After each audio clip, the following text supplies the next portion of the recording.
Hi friends, ఈరోజు మనం చూడబోతున్న movie పేరు I saw the TV glow. ఈ మూవీ ప్లాట్ ఒక్క లైన్లో చెప్పాలంటే, ఓవెన్ అనే కుర్రాడికి ఒక అమ్మాయి ద్వారా పింకోపేక్ అనే super natural horror TV show పరిచయం అవుతుంది. ఆ షో చూసిన తర్వాత ఓవెన్కు రియాలిటీకి తన భ్రమకు తేడా తెలియకుండా పోతుంది.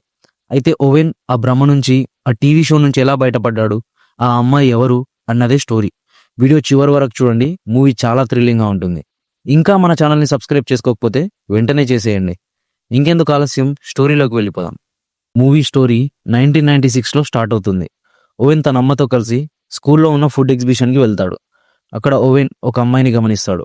ఆమె ద పింకోపేక్ టీవీ షో ఆధారంగా ప్రింట్ అయిన ఒక బుక్ని చదువుతుంది. ఆ అమ్మాయి పేరు మ్యాడీ, మన మూవీలో ఇంకొక మెయిన్ క్యారెక్టర్. ఓవెన్ మ్యాడీ దగ్గరికి వెళ్ళి పింకోపేక్ అంటే చిల్డ్రన్స్ షో కదా అని అడుగుతాడు. దానికి మ్యాడీ, నో వే, పింకోపేక్ ఒక స్కేరీ షో, చిల్డ్రన్స్ కోసం అయితే డెఫినెట్గా కాదు అని అంటుంది. దానికి ఓవెన్, మరి షో దేని గురించి అని అడుగుతాడు. దానికి మ్యాడీ, ఈ షోలో ఇద్దరు టీనేజర్స్ ఉంటారు, ఇసబెల్ అండ్ తారా. వాళ్ళు వాళ్ళకున్న సైకిక్ పవర్స్ని యూజ్ చేసి మాన్స్టర్స్తో ఫైట్ చేస్తుంటారు. మిస్టర్ మెలన్కోలీ అనేవాడే షోలో మెయిన్ విలన్ అని షో గురించి ఓవెన్కి ఎక్స్ప్లెయిన్ చేస్తుంది. ఇది విన్న ఓవెన్, ఇలాంటి షోస్ అంటే నాకు చాలా ఇష్టం, కానీ ఈ షో టీవీలో 10:30కి వస్తుంది, నా బెడ్ టైం 10 o'clock, దానివల్ల ఈ షోని నేను చూడలేను అని అంటాడు. దానికి మ్యాడీ, నువ్వు నీ పేరెంట్స్తో నీ ఫ్రెండ్ ఇంట్లో పడుకుంటా అని చెప్పి మా ఇంటికి వచ్చేసాయి, అక్కడ మనం కలిసి పింకోపేక్ని చూడొచ్చు అని తన ఇంటికి ఇన్వైట్ చేస్తుంది.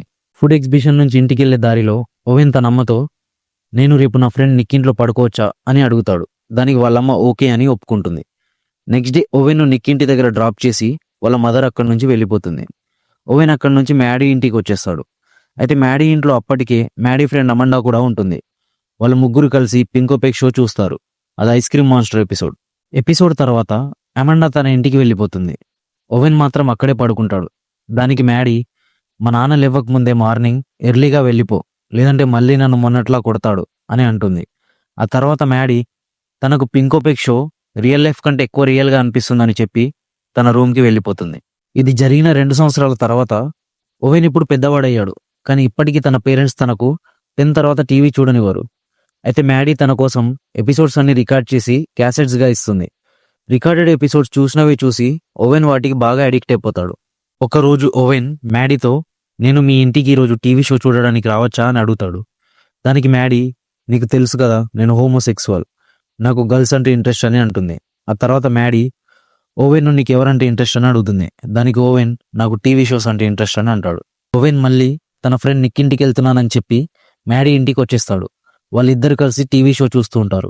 షో మధ్యలో మ్యాడీ ఏడవడం మొదలు పెడుతుంది.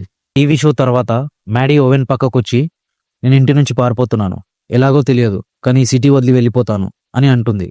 దానికి ఓవెన్, నువ్వు ఇక్కడి నుంచి వెళ్ళిపోతే నాతో పింకోపేక్ చూడడానికి ఎవరు ఉండరు అని అంటాడు. అప్పుడే మ్యాడీ ఓవెన్ దగ్గరకు వచ్చి తన నెక్ పైన రేడియం మార్కర్తో టీవీ షో క్యారెక్టర్కు ఉన్నట్టుగానే ఒక బొమ్మని గీస్తుంది. ఇది జరిగిన కొన్ని రోజులకే మ్యాడీ టౌన్ వదిలి వెళ్ళిపోతుంది. పోతూ పోతూ తన బ్యాక్ యార్డ్లో టీవీని తగలబెట్టేస్తుంది. మ్యాడీ వెళ్ళిపోయిన సేమ్ వీక్ టీవీలో పింకోపేక్ని కూడా స్ట్రీమ్ చేయడం ఆపేస్తారు. 8 సంవత్సరాలు గడిచిపోతాయి. ఇప్పుడు ఓవెన్ ఒక మాల్లో పనిచేస్తూ ఉంటాడు. అయితే ఒకరోజు పని తర్వాత వెజిటేబుల్ మార్కెట్కి వెళ్ళినప్పుడు ఓవెన్ తనను ఒక అమ్మాయి గమనిస్తుందని గమనిస్తాడు. అయితే అమ్మాయి మరెవరో కాదు, 8 years బ్యాక్ పారిపోయిన మ్యాడీ. మ్యాడీ ఓవెన్తో ఒంటరిగా మాట్లాడాలి అంటుంది. వాళ్ళిద్దరు ఒక బార్కి వెళ్తారు. అక్కడ మ్యాడీ తన 8 years స్టోరీ చెబుతుంది.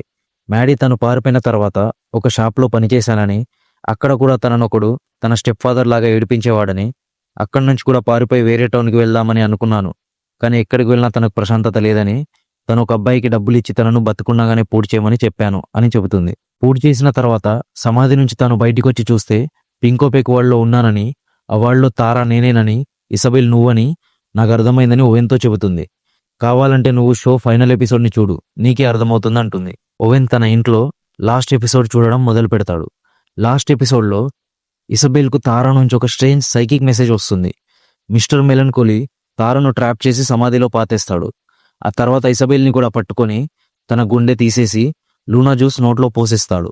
అది తాగిన ఇసబెల్ అంతా మర్చిపోతుంది, తన హార్ట్ గురించి, సూపర్ పవర్స్ గురించి, ఈవెన్ తన పేరుని కూడా.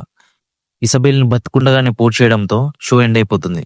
ఈ ఎపిసోడ్ చూసిన తర్వాత ఓవెన్ పింకోపేక్ వరల్డ్లోకి వెళ్ళిపోదామని తన తలకాయన టీవీ స్క్రీన్ తీసి బాదుతుంటాడు.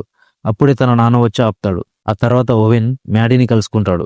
మ్యాడీ ఓవెన్తో, మనమిద్దరం పింకోపేక్ వరల్డ్కి వెళ్ళాలి, నేను అన్ని రెడీ చేశాను, నువ్వు నాతో రా అని రెడీ చేసిన సమాధి దగ్గరికి ఓవెన్ని తీసుకెళ్తుంది.